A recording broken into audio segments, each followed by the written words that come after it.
এখন কোন বোকা যদি এই ফিচার দুনিয়ায় খোঁজে পাবে? পাবে না, কারণ দুনিয়ার ফিচার আলাদা। দুনিয়ার ফিচার কি? এই দুনিয়াতে বিপদ আসবে, কষ্ট আছে, দুনিয়াতে হতাশা আছে, ভয় আছে, অসুস্থতা আছে, বার্ধক্য আছে, এবং এই দুনিয়ার একটা এক্সপায়ারি ডেট আছে না? দ্য ডে ইউ ডাই, যেদিন আপনি মারা যাবেন, এটা আপনার এক্সপায়ারি ডেট। চলে যেতে হবে, চলে যেতে হবে। এই পৃথিবীতে মৃত্যুর অস্তিত্ব আছে। সবকিছু থমকে দিয়ে, আপনাকে চমকে দিয়ে মৃত্যু চলে আসবে, ঠিক কিনা বলেন? তাহলে এগুলো হচ্ছে দুনিয়ার ফিচার। এই দুনিয়াতে বিপদ আপদ, কষ্ট, ঝুঁকি, স্ট্রাগল, বার্ধক্য, অসুস্থতা, এগুলো নিয়ে আমাদেরকে টিকে থাকতে হয়। এটা দুনিয়ার ফিচার, মিলায় ফেললে হবে না। জান্নাতের ফিচার একটা, দুনিয়ার ফিচার আরেকটা। দুনিয়াতে কষ্ট থাকবে, বিপদ আপদ থাকবে। এই দুনিয়ার ফিচারটা আল্লাহ তাআলা কোরআনের একটা আয়াতে খুব চমৎকার ভাবে উল্লেখ করেছেন। সেটা দিয়েই আমি আলোচনা শুরু করেছি। আল্লাহ তাআলা ইরশাদ করছেন, ওয়ালা নাবলুওয়ান্নাকুম বিশাইইম মিনাল খাউফি ওয়াল জু'i ওয়া নাকসিম মিনাল আমওয়ালি ওয়াল আনফুসি ওয়াস সামারাত ওয়া বাশশিরিস সাবিরিন। আল্লাহ তাআলা বলছেন, অবশ্যই অবশ্যই আমি তোমাদেরকে পরীক্ষা করব, ভয় দিয়ে, ক্ষুধা দিয়ে, সম্পদের ঘাটতি দিয়ে, আতঙ্ক দিয়ে, প্রাণনাশ দিয়ে, ফল ফসলের হানি দিয়ে পরীক্ষা করব। কিন্তু এই পরীক্ষায় যারা উত্তীর্ণ হবে, যারা সবর ইখতিয়ার করবে, ওয়াবাশশিরিস সাবিরিন, ধৈর্যশীলদের জন্যই হচ্ছে সুসংবাদ। আলহামদুলিল্লাহ পড়ে। তাহলে সম্মানিত সুধী, আমরা বুঝতে পারলাম এই পৃথিবীর ফিচার হচ্ছে এখানে বিপদ থাকবে, বিপদ ছাড়া কেউ থাকবে না। স্ট্রাগল থাকবে, কষ্ট থাকবে, ঝুঁকি থাকবে, রিস্ক থাকবে, এবং নানা ধরনের বিপদ আপদ দিয়ে আল্লাহ তাআলা আমাদেরকে পরীক্ষা করবেন। এটা মাস্ট, এটা আমাদের মাইন্ডসেটে নিয়ে নিতে হবে। মাইন্ডসেটে এটা ক্লিয়ার থাকতে হবে। চিরসুখ চিরশান্তি এই দুনিয়াতে মিলবে, কোথায় মিলবে তাহলে? এটা তাহলে বিপদ আসবেই, আপদ আসবেই, পরীক্ষা থাকবেই আমাদের জীবনে। তবে ইন্টারেস্টিংলি মজার বিষয় হচ্ছে, পরীক্ষাটা এক একজনের এক এক রকম। পুরো পৃথিবীটা একটা পরীক্ষা ক্ষেত্র, কিন্তু কারো প্রশ্নপত্রের সাথে কারো প্রশ্নপত্রের কোনো মিল নাই। সুবহানাল্লাহ। আমার পরীক্ষা একরকম, আপনার পরীক্ষা আরেক রকম, ওই ভাইয়ের পরীক্ষা আরেক রকম, ওনারটা আরেক রকম। সবাই পরীক্ষার্থী, সবাই পরীক্ষার্থী, কিন্তু কারো প্রশ্নপত্রের সাথে কারো প্রশ্নপত্রের কোনো মিল নাই। কারোর জন্য পরীক্ষা হচ্ছে সে খুব অসুস্থ, প্রচন্ড অসুস্থতা, তার জন্য পরীক্ষা। ক্যান্সারের রোগী, দুরারোগ্য ব্যাধি, ডক্টর বলছে 4th স্টেজে চলে আসছে, কয়েক মাস বাঁচতে পারে, এটা তার জন্য পরীক্ষা। আবার কারো দেখবেন যে খুব একটা অসুস্থতা নাই, অসুস্থতার ঝামেলা নাই, কিন্তু তার দারিদ্রতা আছে, তার আর্থিক অনটন, এটা তার জন্য পরীক্ষা। আবার কারো দেখবেন অসুস্থতাও নাই, দারিদ্রতাও নাই, তার দাম্পত্য জীবনের সমস্যা আছে না নাই? অনেকের দেখবেন এগুলো কোনোটাই সমস্যা না, তার ছেলে কথা শোনে না, মাদকাসক্ত। আহা, মাদকাসক্ত, রিহ্যাবে পাঠায়, আবার আসে, আবার গাঁজা খাওয়া শুরু করে, আছে না নাই বলেন? দেখেন তার পরীক্ষাটা আবার আলাদা। অনেকের দেখবেন মেয়ে বাবার কথা শোনে না। আবার অনেকের দেখবেন যে ব্যবসায় সমস্যা, লসের পর লস, লাভ উঠাতে পারে না। তাহলে পরীক্ষা ছাড়া, বিপদ আপদ ছাড়া দুনিয়াতে কেউ নাই, কেউ নাই প্রিয় ভাইরা। এটা আমাদের মাথায় রাখতে হবে। পরীক্ষা আপনাকে দিতেই হবে, পরীক্ষা দিয়ে দিয়েই নিজেকে প্রমাণ করতে হবে। আর এক একজনের পরীক্ষাটা এক এক রকম, কারো পরীক্ষার সাথে কারো পরীক্ষার কোনো মিল থাকবে না। তো মাঝে মাঝে আমরা এটা ভুলে যাই। আল্লাহ তাআলা কালামে পাকে রিমাইন্ডার দিয়ে আমাদেরকে স্মরণ করিয়ে দিতে চান যে এই পৃথিবীতে আসলে তোমরা এসেছো পরীক্ষা দিতে। এটাই জীবনের বড় বাস্তবতা। আমাদের জীবনে যত হতাশা, আমাদের জীবন নিয়ে যত অভিযোগ, আমাদের মনে যত কষ্ট, আমাদের হৃদয়ের ভেতরে যত অস্থিরতা, তার মূলে হচ্ছে এই সমস্যা যে আমরা ভুলেই গেছি আমরা পরীক্ষা দিতে আসছি। এটা যদি ভুলে না যান, এটা যদি আপনার মাইন্ডসেটে থাকে যে পুরো জীবনটা একটা পরীক্ষা, তাহলে দেখবেন কোনো কিছু আপনাকে কাবু করতে পারবে না। আপনি হতাশ হবেন না, জীবন নিয়ে আর অভিযোগ থাকবে না, আপনি ভেঙে পড়বেন না, সব অভিযোগ হতাশা দূর হয়ে যাবে। তার মানে বুঝতে পারলাম পরীক্ষা আপনাকে দিতেই হবে। পরীক্ষা দেয়া ছাড়া এই পৃথিবী থেকে চলে যাওয়ার কোনো চান্স বা সুযোগ আমাদের কারো নেই। সূরাতুল আনকাবুতে আল্লাহ তাআলা এই কথাটা আরো চমৎকার ভাবে বলেছেন। আল্লাহ তাআলা ইরশাদ করছেন, আহাসিবান নাসু আইয়ুতরাকু আইয়াকুলু আমান্না ওয়া হুম লা ইফতানুন ওয়ালাকাদ ফাতান্নাল্লাযীনা মিন ক্বাবলিহিম ফালা ইয়া'লামান্নাল্লাহু আল্লাযীনা সাদাকু ওয়া লা ইয়া'লামান্নাল কাযিবিন। আল্লাহ বলেন, মানুষ কি ভেবেছে সে শুধু বলবে আমি ঈমানদার আর তাকে আমি জান্নাতে ঢুকাই দিব? না, কখনো না, কোশ্চিন কালেও না। বরং পূর্ববর্তীকালে যারা পৃথিবীতে এসেছিল তাদেরকে আমি পরীক্ষা নিয়েছি, পরীক্ষা করেছি, এবং তাকেও ঈমানের প্রশ্নে সে সত্যবাদী না মিথ্যাবাদী পরীক্ষা দিয়ে দিয়ে নিজেকে প্রমাণ করতে হবে। ঠিক কিনা বলেন? পরীক্ষা দিয়ে আপনাকে প্রমাণ করতে হবে। এবং এই পরীক্ষার ব্যাপারটা, এটা যে শুধু আমরা সাধারণ মানুষ আমাদের জীবনে দুঃখ বিপদ পরীক্ষা এমনটা না। এই পৃথিবীর সবচাইতে শ্রেষ্ঠ মানুষ যারা ছিলেন তাদেরকে আল্লাহ পরীক্ষা নিয়েছেন। বলেন তো, এই পৃথিবীতে সবচাইতে শ্রেষ্ঠতম মানুষ কারা? সবচাইতে শ্রেষ্ঠ ভালো মানুষ কারা ছিল পৃথিবীতে? বলেন তো, নবীরা। আওয়াজ করে বলেন তো কারা? বলেন তো, নবীদের জীবনে পরীক্ষা ছিল কি ছিল না? হ্যাঁ ছিল। বেশি না কম? বিষ্ণু ইসলামকে জিজ্ঞাসা করা হলো, আইয়ুন নাসি আশাদ্দু বালাআন ইয়া রাসূলুল্লাহ, হে আল্লাহর রাসূল, এই পৃথিবীতে কাদের জীবনে পরীক্ষা বেশি? বিষ্ণু ইসলাম বললেন, আল আম্বিয়া, নবীদের জীবনে। আল আম্বিয়া সুম্মাল আমসাল ফাল আমসাল, সবচাইতে জীবনে পরীক্ষার সম্মুখীন সবচাইতে বেশি হয়েছে নবীরা। তারপরে নবীদের পরবর্তী অবস্থান যাদের, সিদ্দিকিন যারা, সোহাদা যারা, সলিহিন যারা, আল্লাহওয়ালা যারা, তাদের জীবনে পরীক্ষা বেশি। ইউবতালার রাজুলু আলা হাসাবি দীনি, ব্যক্তির দিনদারি যত বেশি তার জীবনে আল্লাহর পরীক্ষাও তত বেশি। আপনি আল্লাহওয়ালা হবেন, আপনার জীবনে পরীক্ষাও অনেক বেশি। এজন্য ইমানদার হওয়া যেমনি মর্যাদার, ইমানদারের জীবনে পরীক্ষাও হবে অনেক বেশি। এবং পরীক্ষা যত বড়, খেয়াল রাখতে হবে, মন খারাপ করার কোনো সুযোগ নেই। পরীক্ষা যার জীবনে যত বড়, সেটাতে সফল হতে পারলে ওটার প্রতিদানও বড়।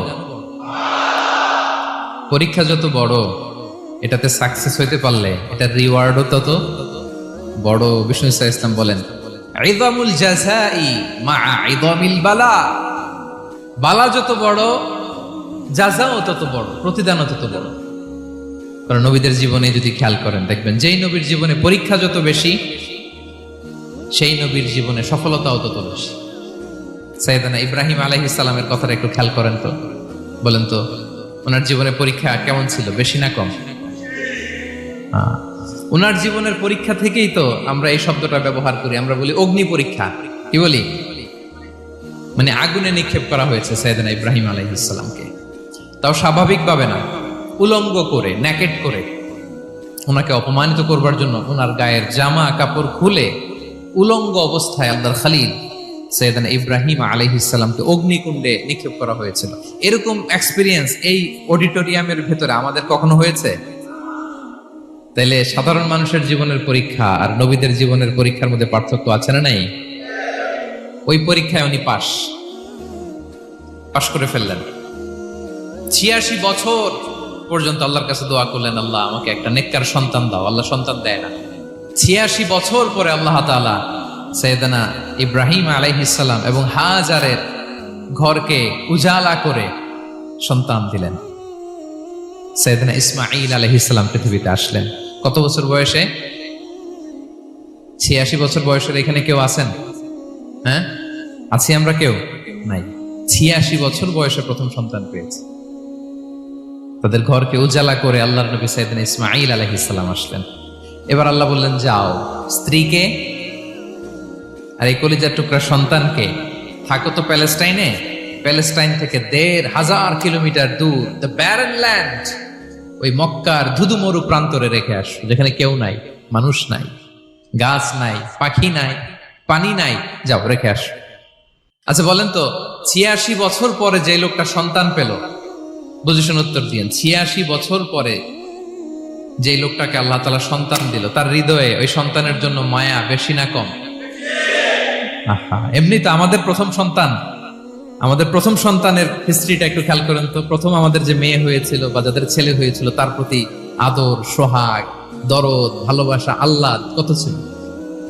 আর 86 বছর বয়স আল্লাহ তাআলা ওনাকে সন্তান দিলেন, দিয়ে বললেন যাও হাজারকে আর ইসমাইলকে মক্কার ধুধুমরু প্রান্তরে রেখে আস। আল্লাহ তাআলা বলতে দেরি, চলে যেতে দেরি নাই, মুহূর্তে উনি রওনা হয়ে গেলেন। সুবহানাল্লাহ পড়বেন না? রেখে আসলেন মক্কার ধুধুমরু প্রান্তরে। এবার আল্লাহ বললেন যাও, রিটার্ন ব্যাক টু প্যালেস্টাইন, প্যালেস্টাইনে চলে যাও। চলে গেলেন, হৃদয়টা ভেঙে খান খান। অনেক বছর পরে আল্লাহ তাআলা আবার অনুমতি দিলেন, যাও এবার ছেলেকে দেখে আসতে পারো, যাও প্যালেস্টাইন থেকে আবার মক্কায় যাও।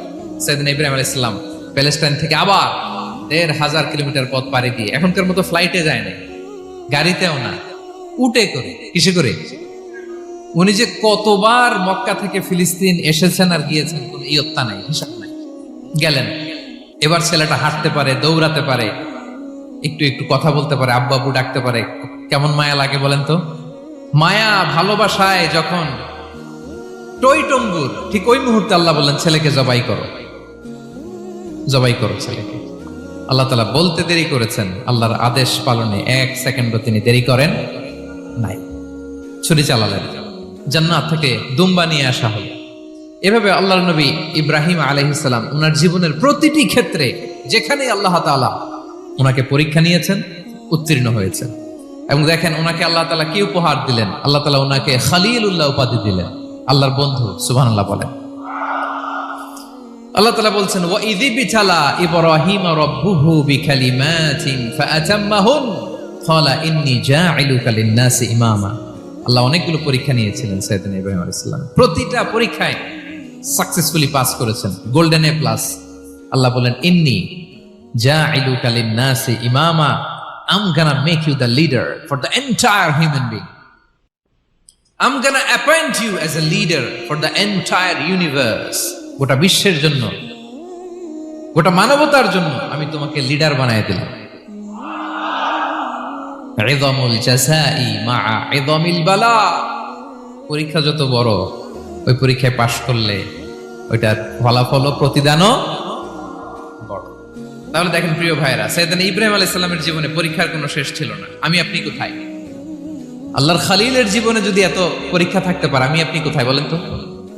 এবার বলেন, সাইয়েদনা মূসা আলাইহিস সালাম, ওনার জীবনে তো কোনো পরীক্ষার ছিল না।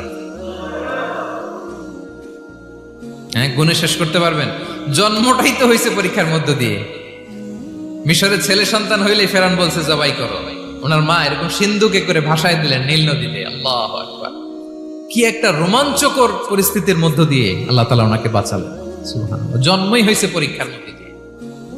বড় হইলেন, ফেরাউনের ভয়ে দেশ ত্যাগ করলেন, মিশর থেকে মাদিয়ান। আবার আল্লাহর আদেশে যখন ফিরে আসলেন, আবার ফেরাউনের সাথে তর্ক বিতর্ক, যুদ্ধ। একটা রাত আল্লাহ নবী মূসা আলাইহিস সালাম শান্তি মতো মিশরে ঘুমাতে পারে নাই। একটা রাত শেষ পর্যন্ত এই ফেরাউন মূসা আলাইহিস সালামকে ধাওয়া করেছে। ফেরাউনের ধ্বংসের আগ পর্যন্ত সে মূসা আলাইহিস সালামকে ধাওয়া করেছে।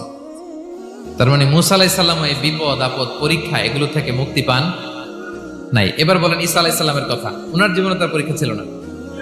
কি পরীক্ষা ছিল? হ্যাঁ, আল্লাহু আকবার। Same scenario goes to the biography of every messenger in the world.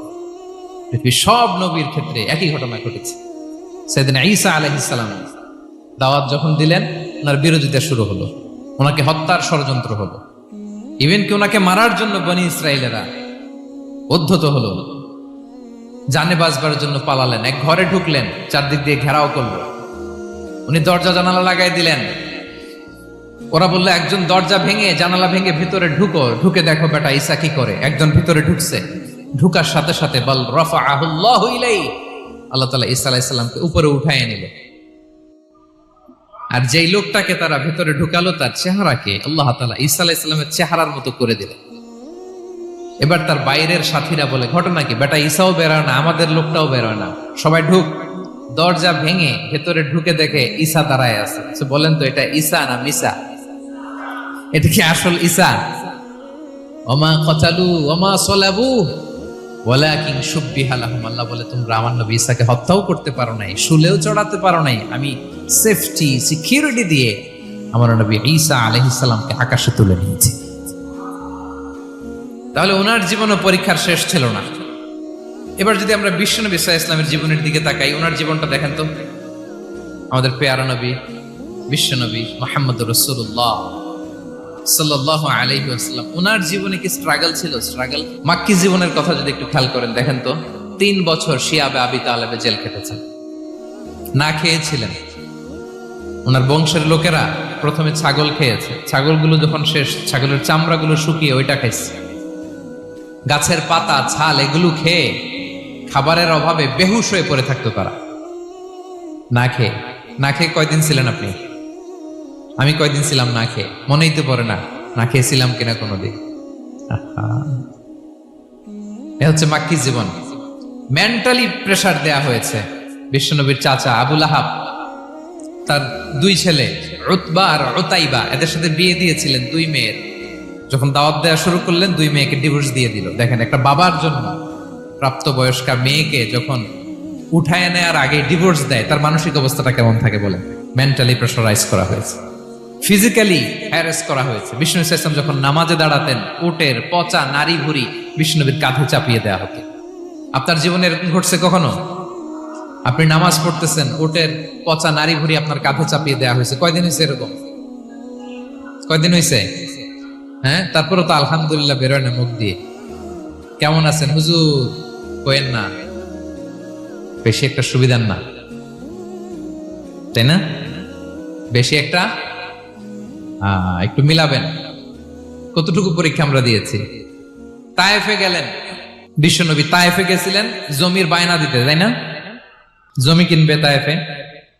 তায়েফবাসীদেরকে জাহান্নামের আগুন থেকে বাঁচাতে গিয়েছিলেন, নিজের জন্য না। সেখানে তায়েফের ছেলেরা পাথর মেরেছে বিষ্ণু ইসলামের গায়ে। এত শুভ্র দেহ ছিল, চেহারা ছিল, বিষ্ণুনবীর গা দিয়ে ঝরঝর করে রক্ত ঝরেছে। ফিজিক্যাল হ্যারাসমেন্টের শিকার হয়েছেন বিষ্ণু ইসলাম। যখন যেদিন বিষ্ণু ইসলামকে হত্যার ষড়যন্ত্র করা হলো, আল্লাহ তাআলার আদেশে তিনি মক্কা থেকে মদিনায় হিজরত করলেন। মদিনাতে যে একটা রাত, 7ম হিজরির আগ পর্যন্ত শান্তিতে ঘুমাতে পারেন নাই। 3 দিকে 3 ইহুদি বসতি, বনু কাইনুকা, বনু নদীর, বনু কুরাইজা। আহা, খাওয়ার মধ্যে বিষ মিশিয়ে দেয়া হয়েছিল বিষ্ণু ইসলামের। বাজুর, খাসির বাজুর রান পছন্দ করতেন। এক ইহুদি মহিলা বিষ্ণু ইসলামের ওই রানের মধ্যে বিষ মিশিয়ে দিয়েছিল। ওই বিষের যন্ত্রণায় মৃত্যুর আগ পর্যন্ত বিষ্ণুনবী কাতরাতেন, এবং উনি ইন্তেকালের সময় ওই বিষের ব্যথা যন্ত্রণাতে ইন্তেকাল করেছেন। বিষ্ণুনবীর ইন্তেকালটা শাহাদাতের ইন্তেকাল ছিল। বিষ্ণু ইসলাম বলেছেন, ওই যে খায়বার এলাকার ওই মহিলা যে আমার খাবারে বিষ মিশিয়েছিল, সেই বিষের যন্ত্রণা, বেদনা, কষ্ট আমি অনুভব করছি। খেয়ে না খেয়ে দিন প্রচারের কাজে নিজেকে দিয়েছ বিলিয়ে, তায়েফের কাফিরেরা চিনল না সে আলো, দুষ্ট ছেলেদের পিছু দিল লেলিয়ে, পাথরের আঘাতে ক্ষত বিক্ষত হয়ে সারা শরীর থেকে রক্ত ঝরে। হে রাসূল তোমাকে ভুলি আমি কেমন করে, হে রাসূল তোমাকে ভুলি আমি কেমন করে। হাজার ব্যথা বেদনার পরে ফিরে আসনি তুমি আপন ঘরে, দিনের আলো তুমি ছড়িয়ে দিতে চলে গেলে মদিনায় মক্কা ছেড়ে। হে রাসূল তোমাকে ভুলি আমি কেমন করে, হে রাসূল তোমাকে ভুলি আমি কেমন করে। ঠিক কিনা বলেন? একটা রাত শান্তিতে, শান্তির ঘুম তিনি দিতে পারেন নাই। প্রিয় ভাইরা, তাহলে আমরা কি বুঝলাম? বিশ্বনবীর জীবনও পরীক্ষা ছিল কি ছিল না? আমাদের উপায় আছে? আমরা বাঁচতে পারবো এই বিপদ আপদ পরীক্ষা ঝঞ্ঝাল থেকে? বাঁচতে চাইলেও বাঁচতে পারবো? ইমাম মালিক আলাইহি রাহমা নাম শুনেছেন? ইমাম মালিক, ওনার জ্ঞান থেকে লাখো লাখো মানুষ উপকৃত হয়েছে, কোটি কোটি মানুষ উপকৃত হয়েছে। মদিনার রাস্তায় রশি দিয়ে ওনাকে টেনে হিচড়ে এক এলাকা থেকে আরেক এলাকায় নিত জালেম বাদশাহরা। ইমাম মালিক আলাইহি রাহমা। ইমাম আহমদ ইবনে হাম্বল, ওনাকে বেত্রাঘাত করা হতো, চাবুক দিয়ে পেটানো হতো। আল ইমাম আল আযম আবু হানিফা আলাইহি রাহমা, ওনাকে কারাবন্দী করা হয়েছিল। তার মানে দেখেন, যত বড় বড় স্কলার, যত বড় বড় মাশায়েখ, এমনকি আম্বিয়া আলাইহিস সালাম, ওনারাও পরীক্ষা বিপদ আপদ থেকে রেহাই পান। পাইছে? তাহলে আপনি আর আমি পাবো? বলেন তো। তাহলে এটা আমাদের ব্রেইনে গেঁথে নিতে হবে যে জীবন মানেই এখানে বিপদ থাকবে, পরীক্ষা থাকবে, স্ট্রাগল করে করে আমাকে আগাতে হবে। কেউ আমার জন্য রেড কার্পেট বিছিয়ে রাখবে না। এই জীবনটা বড় জটিল। This is life, how it's design. এভাবেই পৃথিবীকে ডিজাইন করা হয়েছে। এখানে বিপদ আছে, কষ্ট আছে। এই পরীক্ষা দিয়ে দিয়ে আপনাকে উত্তীর্ণ হতে হবে। বুঝতে পেরেছেন প্রিয় ভাইরা? নাও দ্য কোশ্চেন আরাইজ, এখন প্রশ্ন হচ্ছে কেন আল্লাহ এই পরীক্ষা নেন? কেন? আল্লাহ তাআলা সূরা মুলকে বলেছেন এই পৃথিবী সাজানোর, এই জীবন মৃত্যুর এই খেলা, এর উদ্দেশ্যটাকে আল্লাহ তাআলা স্পষ্ট করে বলেছেন। আল্লাযী খালাকাল মাউতা ওয়াল হায়াতা লিয়াবলুয়াকুম আইয়ুকুম আহসানু আমালা। জীবন মৃত্যু দিয়ে তোমাদের জীবনকে সাজানো হয়েছে এজন্য, যাতে করে তিনি তোমাদের পরীক্ষা করতে পারেন। কি করতে পারেন? তোমাদের মধ্যে কে সৎকর্মে অগ্রগামী, কে কাজে ভালো, আমলে ভালো, এটা দেখার জন্য। বেসিকলি আল্লাহর দেখার প্রয়োজন নাই, আমাদেরকে দেখানোর জন্য এই পরীক্ষার আয়োজন। আমি ভালো করবো না খারাপ করবো এটা আল্লাহ জানে না? তো ওনার পরীক্ষা করা লাগে কেন? কথা বলেন। আমি জান্নাতি না জাহান্নামী এটা আল্লাহ জানেন না? বেসিকলি আমাদেরকে জানানোর জন্য এই পরীক্ষার আয়োজন। কাদেরকে জানানোর জন্য? মানে তুমি জেনে যাও তুমি জান্নাতি না জাহান্নামী। আমি ভালো করেই জানি। একটা ছোট্ট উদাহরণ দিলে বুঝতে পারবেন প্রিয় ভাইয়েরা। ধরেন আল্লাহ তাআলা দুইজনকে সৃষ্টি করলেন। উদাহরণস্বরূপ একজনের নাম আব্দুল্লাহ, আরেকজনের নাম আব্দুর রহমান। সৃষ্টির পরে আব্দুল্লাহকে বললেন, আব্দুল্লাহ আমি জানি তুমি পৃথিবীতে 50 বছর হায়াত পাইতা, খুব ভালো কাজ করতে, তুমি দুনিয়াতে অনেক ভালো কাজ করতে, এটা আমি আগেই জানি, আমার অসীম জ্ঞান বলে আমি আগে থেকেই জানি। তো যাও, তোমার এইমাত্র সৃষ্টি করলাম, যাও তুমি জান্নাতে ঢুকে যাও, কারণ আমি জানি তুমি জান্নাতি হবে। আচ্ছা, আর আব্দুর রহমান তুমি পৃথিবীতে খুব খারাপ কাজ করতে, এটা আমি জানতাম, তোমারে পাঠাইলে খারাপ কাজ করবা, তুমি সীমা লঙ্ঘন করবা, অন্যায় করবা, অপরাধ করবা, তুমি জাহান্নামী হবা, যাও। যেহেতু আমি জানি পরীক্ষার আর দরকার নেই, তোমারে জাহান্নাম দিয়ে দিলাম, যাও ঢুকে যাও। আব্দুল্লাহ ঠিকই জান্নাতে ঢুকে যাবে, আব্দুর রহমান কি ঢুকবে? ঢুকবে। সে বলবে, আল্লাহ এইমাত্র আমারে বানাইলেন, এইমাত্র আপনি আমাকে সৃষ্টি করলেন, সৃষ্টি করেই বলতেছেন তুমি জাহান্নামে যাও, আর বলতেছেন আমি জানি দুনিয়াতে পাঠালে তুমি খারাপ কাজ করবা, তুমি জাহান্নামী হবা, পাঠানোর আর কি দরকার, আগে থেকে জাহান্নামে যাও। আল্লাহ আপনি জানলে জানতে পারেন, আমি তো জানি না। ঠিক কিনা বলেন? সে বলবে, না আল্লাহ আপনি ভুল বলতেছেন, এই দুনিয়াতে পাঠাইলে আমি খুব ভালো কাজ করতাম, আমি সীমা লঙ্ঘন করতাম না, নামাজ পড়তাম, রোজা রাখতাম, হজ করতাম, যাকাত দিতাম, সাদাকা করতাম, চ্যারিটি করতাম, জনকল্যাণকর সব ভালো কাজগুলো আল্লাহ আমি করতাম। এজন্য আল্লাহ তাআলা পরীক্ষার আয়োজন করেছেন, যাতে করে তুমি জেনে যাও যে পৃথিবীতে তুমি কি করেছো। এখন আর আল্লাহকে এক্সকিউজ দেওয়ার সুযোগ নেই। আচ্ছা বলেন তো, আবু জাহেলকে যদি আল্লাহ এখন কিয়ামতের দিন বলে, Abu Jahl go to the hell fire, আবু জাহেলের কিছু বলার সুযোগ আছে? কারণ ও দুনিয়াতে কি করে আসছে এটাও জানে না। ফেরাউনকে ডেকে যদি আল্লাহ বলে, ফেরাউন তুমি জাহান্নামে যাও, go to the hell fire, ওর কি কোনো এক্সকিউজ দেওয়ার সুযোগ আছে? বলেন, সুযোগ আর আছে? কারণ তুমি দুনিয়াতে কি করেছো তোমার চেয়ে ভালো কেউ আর জানে? পৃথিবীতে এই পরীক্ষার এই আয়োজনের সবচাইতে বড় উদ্দেশ্য হচ্ছে যাতে করে আমরা দেখে যাই যে আমরা কি কাজ করছি। কেউ যখন পরীক্ষা দেয় প্রিয় ভাইরা, ওই পরীক্ষায় কত পাবে তার একটা হিসাব আছে না? বলেন, আপনি গণিত পরীক্ষা দিয়ে আসছেন, যে 100-তে 100 পাবে সে বলতে পারে আমার সব অঙ্ক হয়েছে, ঠিক কিনা বলেন? আর যে লাড্ডু গুড্ডু বুঝছেন তো, কিছুই পারে নাই, ঘোড়ার ডিম, তারও একটা হিসাব আছে যে সে কিছুই লিখে আসতে পারে নাই। তাই পৃথিবীতে এই পরীক্ষার আয়োজনের প্রধানতম কারণ হচ্ছে যাতে করে আমরা বুঝে যেতে পারি যে আমরা কোথায় যাব, জান্নাতে না জাহান্নামে। প্রিয় সুধী, এ পর্যায়ে আমরা জানবো এই যে পরীক্ষা আল্লাহ তাআলা নিচ্ছেন আমাদেরকে, এই পরীক্ষায় সফল হওয়ার মূল মন্ত্র কি? কোরআনে বিভিন্ন আয়াতে এই পরীক্ষার কথা বলা হয়েছে এবং এই পরীক্ষার সফলতার মূল মন্ত্রও কোরআনে ঘোষিত হয়েছে। আলহামদুলিল্লাহ বলেন। যে আয়াত দিয়ে আমি শুরু করেছি এই আয়াতে আল্লাহ তাআলা বলেছেন ওয়াবাশশিরিস সাবিরিন, নবী হে ধৈর্যশীলদেরকে আপনি সুসংবাদ দিন। ধৈর্যশীলদেরকে সুসংবাদ দিন, তার মানে বিপদে ধৈর্য ধারণ করতে হবে। প্রিয় ভাইরা, ইন্নামাস সাবরু ইনদা সাদামাতিল উলা, বিপদে আমরা অনেক সময় প্যানিক হয়ে যাই, অস্থির হয়ে যাই, কি করব, হতাশ না। মুমিনরা হতাশ হয় না, ধৈর্য ধারণ করে। কি করে? কি করে? ধৈর্য ধারণ করার শক্তি দাও গো মেহেরবান আমায়, দাও গো মেহেরবান। পড়েন, ধৈর্য ধারণ করার শক্তি দাও গো মেহেরবান আমায়, দাও গো মেহেরবান। সবাই বলুন একসাথে, ধৈর্য ধারণ করার শক্তি দাও গো মেহেরবান আমায়, দাও গো মেহেরবান। বুকের ভেতর ব্যথার নদী বইছে অবিরা, বইছে বইছে অবিরা।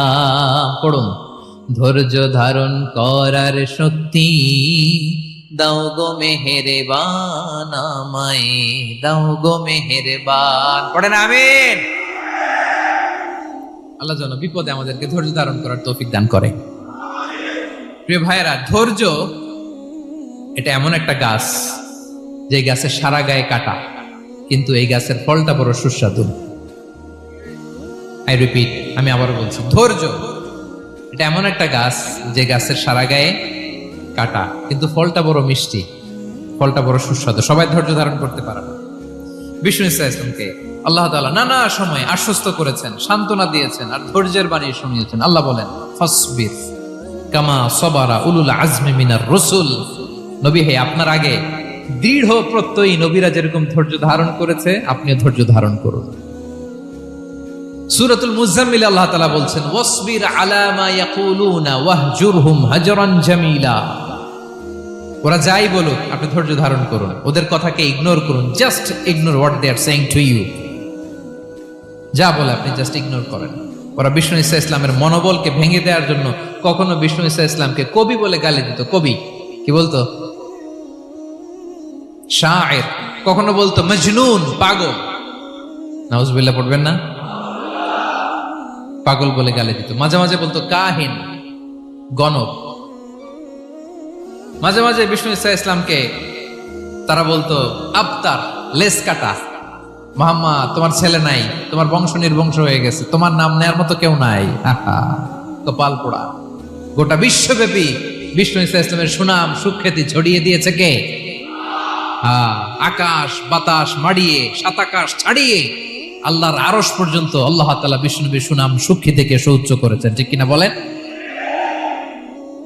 ইগনোর করুন। আপনাকে কবি বলে, গণক বলে, আপনাকে পাগল বলে, আপনাকে লেস কাটা বলে, জাস্ট ইগনোর দেন। বর্তমান সময়েও নানা ধরনের ট্যাগ আমাদেরকেও দেয় কি দেয় না বলেন? দেয়।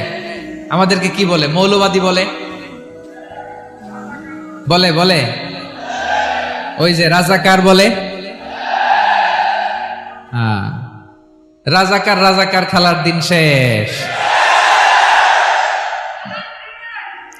মন মতো হইলে মুক্তিযোদ্ধা, মন মতো না হইলে রাজাকার, এই দিন শেষ। ওই দিন আর নাই, এই কার্ড দিয়ে আর খেলার দিন নাই। এগুলো মানুষ আর খায় না এখন, এগুলো গিলে না আর। সাধারণ মানুষ বড্ড সচেতন। দেখেন কালের বিবর্তনে, সময়ের আবর্তনে একই পরিক্রমা আমাদেরকেও ট্যাগিং করে। আমাদেরকে মৌলবাদী বলে, ব্যাকডেটেড বলে, রাজাকার বলে, জঙ্গি বলে, যুদ্ধাপরাধী বলে। আছে না এরকম? ওয়াসবির আলা মা ইয়াকুলুন, নিজের সাথে মিলায় নেন। যা বলে ধৈর্য ধারণ করো। ওয়াহজুরহুম হাজরান জামিলা, জাস্ট ইগনোর দেন, ভালোভাবে ইগনোর করেন। খালাস, সালাম দিয়ে কেটে পড়েন। তাহলে প্রিয় ভাইরা, এই বিপদ আপদ আমাদের পিছু ছাড়বে না, পিছু ছাড়বে না। নবীদের পিছু ছাড়ে নাই, আমরা কোথায়? আমরা আর কি? বিপদ আমাদেরকে ধৈর্য ধারণ করতে হবে, মনোবল হারাইলে হবে না। দেখেন বিশ্বনবী কিভাবে আপনাদেরকে সান্ত্বনা দেয়। বিশ্বনবী বলেন, আজাবান লি আমরিল মুমিন, মুমিনের ব্যাপারটা বড় আশ্চর্যজনক। ফাইন্না আমরাহু কুল্লাহু লাহু খাইর, মুমিনের জীবনে যা ঘটে সবটাই খাইর, সবটাই কল্যাণ। ইন আসাবাতহু সাররাউ শাকারা ফাকানা খাইরাল্লাহ ওয়া ইন আসাবাতহু দাররাউ সাবারা ফাকানা খাইরাল্লাহ। মুমিনের জীবনে যদি সুখ আসে তাহলে মুমিন শুকরগুজার হয়, এটা তার জন্য ভালো। আর যদি মুমিন জীবনে দুঃখ আসে তাহলে সে সবর ইখতিয়ার করে, এটাও তার জন্য ভালো। সুবহানাল্লাহ। তাহলে দেখেন, আমরা হয় সুখে থাকি নয় দুঃখে থাকি, ঠিক কিনা বলেন? তাহলে সুখের সময় আমরা শুকর করি, কি করি? শুকরগুজার হই। শুকরিয়া করাও একটা ইবাদত, শুকরিয়া করাও কি? আর দুঃখের সময় আমরা সবর করি, সবর করাটাও একটা। তাহলে আমাদের পুরো জীবনটাই ইবাদত, পুরো জীবনটাই সুখের সময় শুকর আর দুঃখের সময় সবর। আওয়াজ করে বলেন, সুখের সময় শুকর আর দুঃখের সময়। এই দুই ইবাদত মুমিন জীবনে চলমান, কন্টিনিউয়াস, একটা উইন উইন সিচুয়েশন। কি বলেন? উইন উইন হয়ে গেল না? যেই পরিস্থিতিতেই থাকে আমাদের জন্য লাভ। আল্লাহু আকবার। তাহলে প্রিয় ভাইরা, এটাই জীবনের বাস্তবতা। সবর আমাদেরকে ইখতিয়ার করতে হবে, হতাশ হওয়া যাবে না। অনেকে আমরা অল্পতে হতাশ হই। এই যে আমরা ধৈর্য ধারণ করছি, এর ফল পাচ্ছি না? দীর্ঘ 1.5 দশক ধরে ধৈর্য ধারণ করছেন না আপনারা? এখন মুক্তি, স্বাধীনতা, বিজয় এনে দিয়েছে কে? ধৈর্য ধারণ করুন। ধৈর্যের যে ফলাফল, এটা বড় মিষ্টি। ধৈর্য এমন একটা গাছ, এই গাছের সারা গায়ে কাটা, কিন্তু এর ফলটা বড় সুস্বাদু, এর ফলটা বড় মিষ্টি। ধৈর্য ধারণ করার অভ্যাস করতে হবে প্রিয় ভাইরা। মুমিন হতাশ হয় না, হাল ছেড়ে দেয় না। মুমিন ভরসা রাখে একজনের উপর, তিনি কে? লা তাইআসু মির রাউহিল্লাহ ইন্নাহু লা ইয়াইআসু মির রাউহিল্লাহি ইল্লাল কওমুল কাফিরুন। আল্লাহর রহ থেকে, রহম থেকে নিরাশ হয়ে যাও না। কাফির ছাড়া, অকৃতজ্ঞ ছাড়া কেউ আল্লাহর রহ থেকে, আশা থেকে নিরাশ হয় না। শয়তানের সবচেয়ে বড় মিশন হলো আমাদেরকে হতাশ বানানো, এটা খেয়াল রাখবেন। শয়তানের সবচাইতে বড় মিশন কি? আমাদেরকে হতাশ করে দেয়া। হতাশ বানাইতে পারলে সে সাকসেসফুল, খুশি। কিন্তু আমরা এত সহজে হতাশ হই না, আমরা নিরাশ হই না, আমরা বিপদে হাল ছেড়ে দেই না।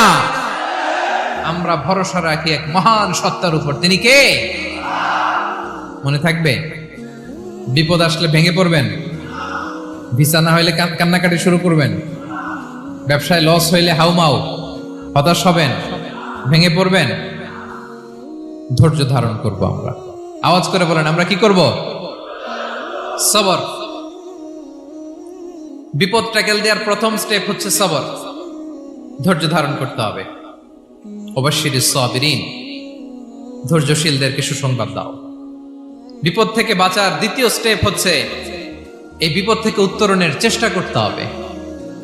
কন্টিনিউয়াস প্রচেষ্টা চালিয়ে যেতে হবে। ওয়াল্লাযীনা জাহাদু ফিনা লানাহদিয়ান্নাহুম সুবুলানা, যারা আমার রাস্তায় চেষ্টা করে, প্রচেষ্টা করে, স্ট্রাগল করে, তাদেরকে আমি পথ দেখিয়ে দেই, সুবুল দেখিয়ে দেই, ওয়ে আউট দেখায় দেই, এক্সিট দেখায় দেই। কোথাও আটকাবেন না আপনি, আপনাকে এক্সিট দেখাই দিবে কে? মালয়েশিয়াতে কেলুয়ার বলে না? কেলুয়ার কি বলে চেনেন? কেলুয়ার মানে কি? এক্সিট। এক্সিট পেয়ে যাবেন, আটকাবেন না আপনি জীবনে কোথাও। 3 নাম্বার, আল্লাহর উপর তাওয়াক্কুল করতে হবে বিপদ আসলে। ওমাইয়া তাওয়াক্কাল আলাল্লাহি ফাহুয়া হাসবুহ, আল্লাহর উপর যে তাওয়াক্কুল করে আল্লাহই তার জন্য যথেষ্ট হয়ে যায়। তাহলে বিপদে প্রিয় ভাইরা আমরা প্যানিক হব না, ধৈর্য ধারণ করব, বিপদ থেকে উত্তরণের সর্বোচ্চ প্রচেষ্টা চালিয়ে যাব, আর ভরসা রাখবো একজনের উপর, তিনি কে? আর বিপদ আসলে এটাকে নেগেটিভলি নেবেন না সবসময়। বিপদ আপদ এটা অনেক পজিটিভ, ভালো জিনিস আমাদের জীবনে বয়ে নিয়ে আসে। শাইখুল ইসলাম ইবনু তাইমিয়া আলাইহি রাহমা, উনি বলতেন, খুব দামি কথা, খুব হেভি ওয়েট কথা, মনোযোগ দিয়ে শুনুন। তিনি বলতেন, যে নেয়ামত তোমাকে আল্লাহ থেকে দূরে সরায়, ওই নেয়ামতের চেয়ে বিপদ ভালো, যে বিপদ তোমাকে আল্লাহর দিকে ধাবিত করে। আই রিপিট, আমি আবারও বলি, যে নাজ নেয়ামত তোমাকে আল্লাহ থেকে দূরে সরিয়ে দেয়, সে নাজ নেয়ামতের চেয়ে ওই বিপদ আপদ ভালো, যেই বিপদ আপদ তোমাকে আল্লাহর কাছে টেনে দেয়। তাহলে বিপদ আপদ আসলে আপনি হতাশ হবেন? আর কখনো দুঃখ করবেন? মোয়ারের ভাইয়েরা, আর মন খারাপ করবেন? আপনি খেয়াল করে দেখেন, বিপদ আসলে আমরা আল্লাহরে ডাকি বেশি। যখন অসুস্থ আপনি খেয়াল করেন তো, আল্লাহ আল্লাহ তুমি ছাড়া বাঁচানোর কেউ নাই, আল্লাহ আল্লাহ তুমি হেফাজত করো, আল্লাহ তুমি সুস্থ করে দাও। যখন লাইফ থ্রেট, দেখেন আপনি গুম হয়ে যেতে পারেন, আপনার কারাবন্দি করতে পারে, এরকম একটা বিপদের মধ্যে আছেন, তখন খেয়াল করেন তো আল্লাহর সাথে আপনার কানেক্টিভিটি, রিলেশনশিপটা কতটা ডেভেলপ হয়। কারণ বিপদে পড়লে আমরা আল্লাহরে ডাকি বেশি। তাহলে বিপদ আপদেরও কিছু পজিটিভ